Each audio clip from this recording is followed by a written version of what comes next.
It's really something watching these pillars of traditional finance start to, well, intersect with digital assets. Absolutely. And universities, their endowments specifically, are becoming a really interesting focal point for this. Yeah, it feels like a sign of maybe a bigger shift. Could be. It's definitely an evolution in how these huge institutions might be looking at this whole asset class. Okay, let's unpack this then. There's some specific news that really highlights it. We're doing a deep dive today into Brown University. They recently invested in a Bitcoin ETF. Right? Now, for you listening, just quickly, a Bitcoin ETF, an exchange-traded fund.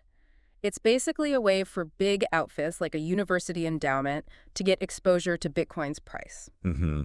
Without the headache of holding the actual coins, custody, private keys. Exactly. And all the regulatory stuff around direct ownership, too. It's sort of like buying a stock that just follows Bitcoin's price. Yeah, it definitely simplifies things, addresses those custodial worries institutions often have, makes it more accessible. So our mission here really is to figure out why Brown, why now, and, what does this tell us about how the big money players are thinking about Bitcoin these days? We've got a news article that lays out the details. Let's get into those specifics then. Yeah. What did the article say? So the headline was pretty clear. Brown University bought $4.9 million worth of BlackRock's Bitcoin ETF, the ticker's IB. Okay. And this came out in an SEC filing, those public disclosures they have to make on May 2nd, 2025. Right, the 13F filings. Yeah. And did it say exactly how much they held? It did. As of March 31st, 2025, the filing showed $4,915,050. That was for 105,000 shares of IBIT.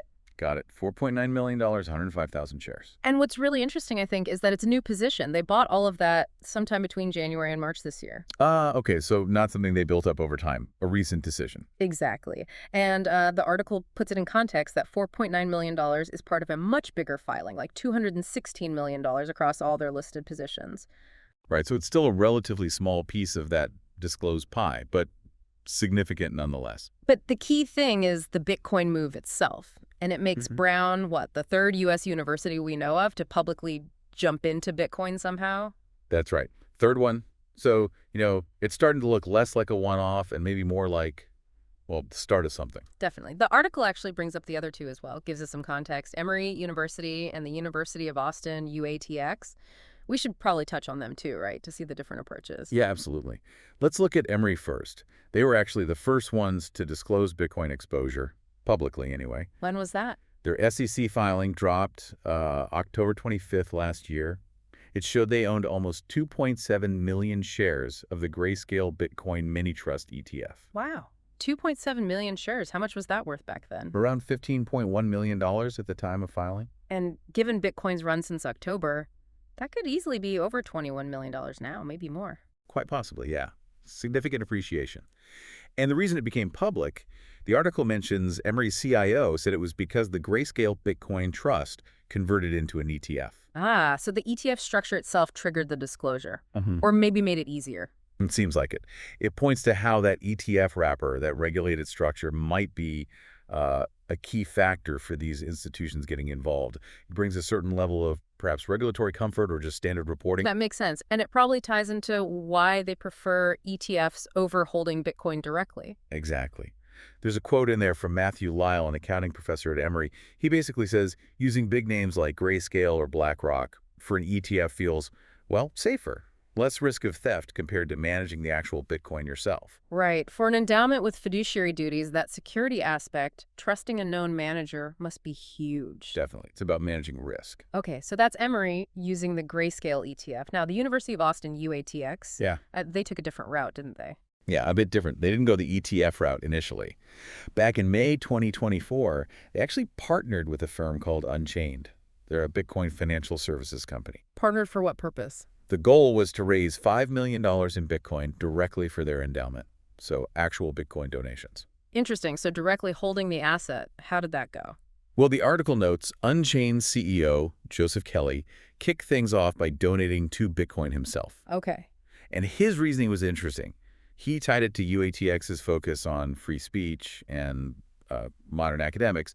He saw Bitcoin as fitting in with those values. So a philosophical alignment almost beyond just the investment case. Seems like it. And then Thomas Hogan, who's an incoming professor there, he kind of doubled down on the mission aspect. What did he say? He talked about how endowments are there to serve students, fundamentally. And he framed Bitcoin as this, unique opportunity for UATX to support future leaders and innovators. Like, it's important for the students themselves. So maybe seeing Bitcoin not just as money, but as like important technology or a concept for the future. That seems to be part of their thinking, yeah. Less about just portfolio diversification and more about the core mission, perhaps. Okay, so 3 universities. Brown with the BlackRock ETF, Emory with Grayscale's ETF, and UATX seeking direct Bitcoin donations. 3 different paths, but all leading towards Bitcoin. Right. Which brings us back to the main question.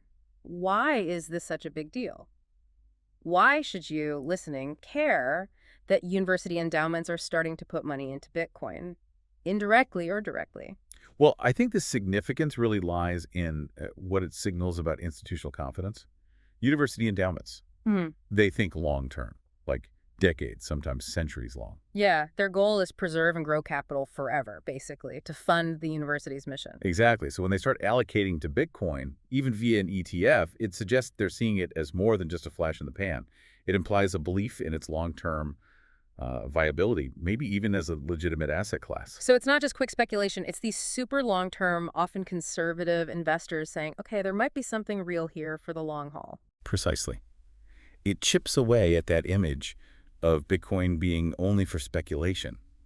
It suggests it could be part of a serious, diversified portfolio for institutions whose job it is to think about, preserving wealth for future generations of students. Right. These places aren't known for chasing hype. They move deliberately. So them dipping their toes in, even with ETFs, feels like a real shift in perception. Absolutely. And you have to wonder about the ripple effect, too. How so? Well, if Brown, Emory, and UATX are doing it, maybe other endowments start looking. They see their peers making allocations. Maybe it gives them more confidence to explore it themselves. It could sort of normalize it within that institutional world. Like a domino effect, potentially. Could be.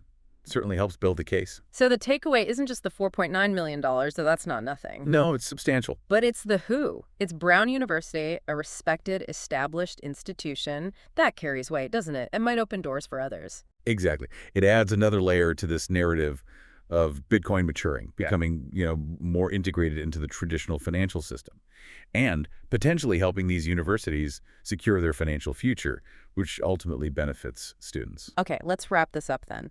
The key point seems to be Brown University's $4.9 million plunge into a Bitcoin ETF, specifically BlackRock's IBT. Yep. But crucially, it's not happening in a vacuum. We've seen Emory do something similar with Grayscale and UATX taking direct donations. It feels like an emerging pattern. It does.